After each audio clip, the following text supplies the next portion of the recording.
পুরুলিয়া জেলার বোরো থানার মানবাজার ২ নম্বর ব্লকের বোরো মেলা উপলক্ষে বুরুডি মোড়ে যে আনুমানিক ৪৫ বছরের পুরনো ঐতিহ্যবাহী আদিবাসী মেলাটি অনুষ্ঠিত হতো, সেই পশ্চিমবঙ্গে বিধানসভা নির্বাচনের কারণে এবছর মেলাটি স্থগিত রাখা হলো। রামপুর রুনুঝুনু গাঁওতার পক্ষ থেকে আমাদের জানানো হয়, মেলাটি অনুষ্ঠিত হয় প্রতি বছর বৈশাখ মাসের ৩ তারিখ। মেলাটি চলে সারা রাত ধরে। মেলাটি প্রতি বছর অনুষ্ঠিত হয় রামপুর রুনুঝুনু গাঁওতার উদ্যোগে।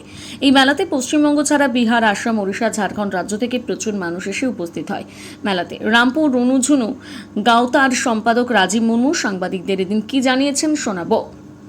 এই বছর রামপুর রুনুঝুনু গাঁওতার উদ্যোগে যে বুরুডি মোড়ে যে মেলাটি অনুষ্ঠিত করে আসতেছিল, তো এই বছর আমরা এই যে আমাদের পশ্চিমবাংলা বিধানসভা ভোটের জন্য আমরা এই মেলাটি এবছর স্থগিত রাখা হয়েছে ক্লাবের পক্ষ থেকে।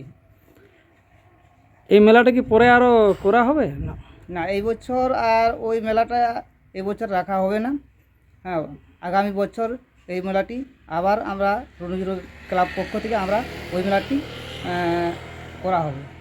মানে মেলাটি এই বছরের জন্যই বন্ধ নাকি? হ্যাঁ, এই বছরের জন্য বন্ধ। আচ্ছা, তো আপনি ওই যারা দূর দূরান্ত থেকে আসবে তাদের উদ্দেশ্যে কি বলবেন, যারা দূর দূরান্ত থেকে এখানে জিনিসপত্র বিকতে বা মেলাটা দেখতে আসে?